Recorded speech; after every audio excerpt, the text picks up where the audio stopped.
This video is an updated case study of how I really and truly used IRSA tools to solve a scientific issue that I was having with some research I was doing. I originally recorded this demonstration in 2019, and I'm updating it now in 2025 because the tools have gotten better, and some of the issues I was dealing with before are now not issues at all.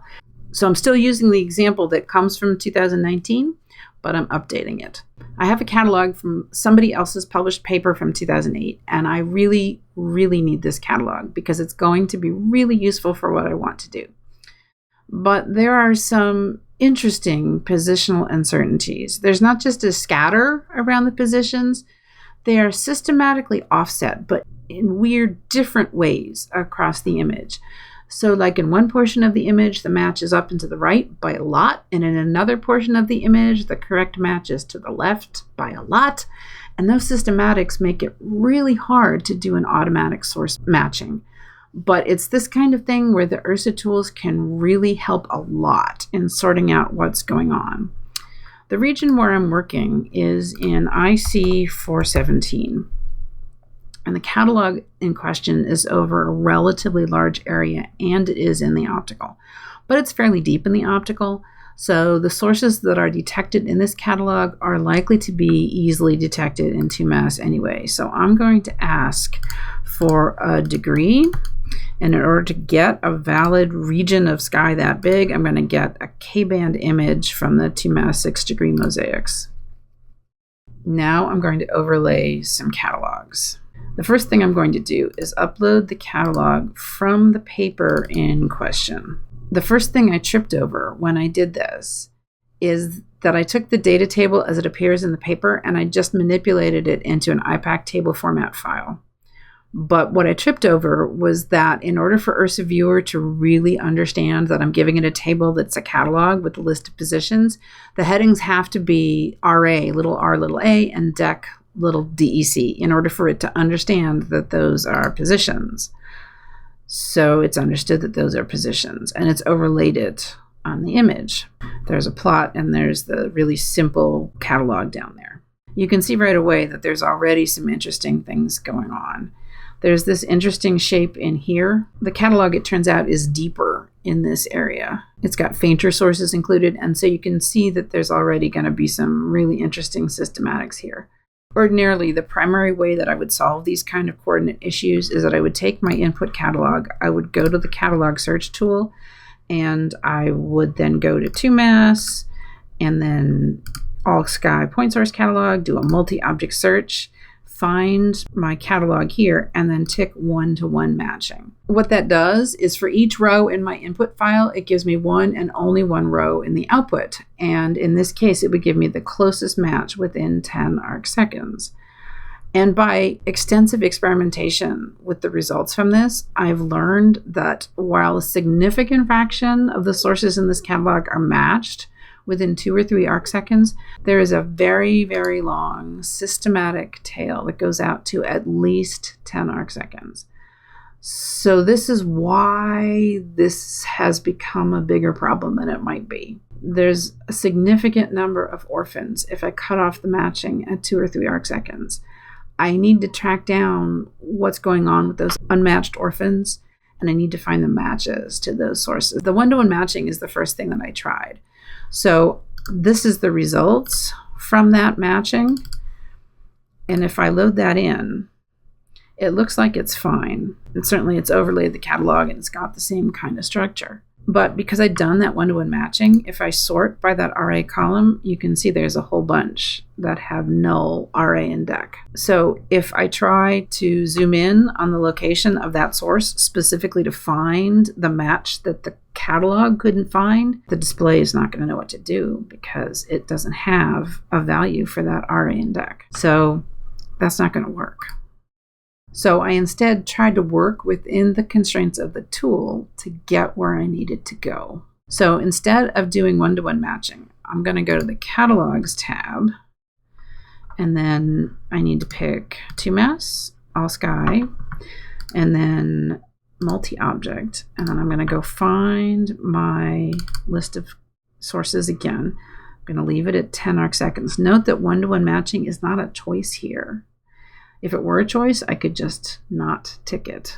So that means that everything returned by this search is going to have a valid RA index, and many sources will have more than one match. But that's okay, because I'm going to be checking sources individually. So I'm going to go search. Okay, things are already complicated because my original source list about 8,000 and this one has 10,500. So it's already getting more complicated, but now everything in this catalog has a valid RA index. Now the way that I found that was easiest to work is to change the symbol colors. So the original catalog is a red square. Let's go up here and instead of pink square, let's do cross and let's make it blue. Close. Actually, that's a little bit too periwinkle for my taste. Let's make it a little bit darker blue. Okay, so that's a little bit darker blue. Now remember, we got hierarchical catalog display here. So if I zoom in close enough, eventually you can see some of the systematics I was talking about. We've got the red square, which is the table coordinates from the paper, and the blue cross, which is the coordinates from 2MAS. So sometimes they're right on top of each other, and sometimes, at least in this region of the image, all of the red squares are to the left of the blue crosses. If I go to a different region of the diagram, we might see something different. Let's just, for the sake of argument, go down here. Now we have blue crosses up and to the right of the red box. Here the blue crosses to the left of the red box. Let's maybe go down here. Let's see what, oh, we're jumping all over the place. Let's try going down here. Okay, now we've got blue square up and to the left of the red box. So you see the problem, right? So as long as the amplitude of that shift is small, the automatic matching should work for most of them.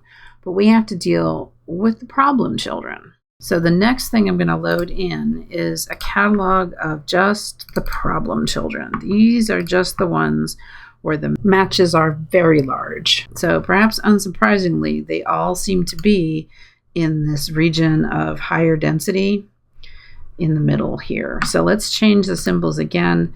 Purple is probably okay, actually, but let's make the symbol a circle and let's make it kind of large so that it's really obvious that those are the problem children. Okay, so let's go to the first one in this catalog. Let's see if we can zoom in and find it. Now, see what I'm doing? I'm going between these two sources and the image is jumping to center the source. That's a really important feature. It's pan by table row, and that is what I'm going to lean on extensively to make this process work. That entire concept of having the image jump to center the source I care about is really important. Okay, we've got some interesting systematic offsets already. We've got the red square and the blue cross offset in diagonal, and yet here they're right on top, and here they're pretty close, here they're pretty close. So we've already got some interesting things going on. Now, remember that because of that hierarchical catalog, if I'm zoomed out far, it's not showing every source. But when I'm zoomed in close, then yes, every source is shown. But you may need to wake it up and have it recognize that you're zoomed in. So clicking on the image should accomplish that, but it also accomplishes some extra bonus things as well.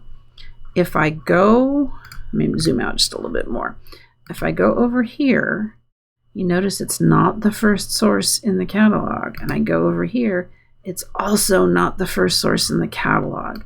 That's really important because I have the pan by table row thing turned on by default. If I didn't click and I just went to that catalog, it would jump to the first source in the list and jump to the first source in that list. But instead, what it's doing is it's staying within the same part of the sky, because by clicking on that source, it's staying in that region of sky.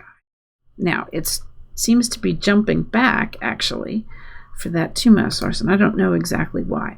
But by clicking in the image, you're telling it, stay right here. Don't scroll off into another portion of the sky. And by doing this, I can try to identify, okay, is that really an orphaned source from this catalog, or can I identify the source to which it should be matched?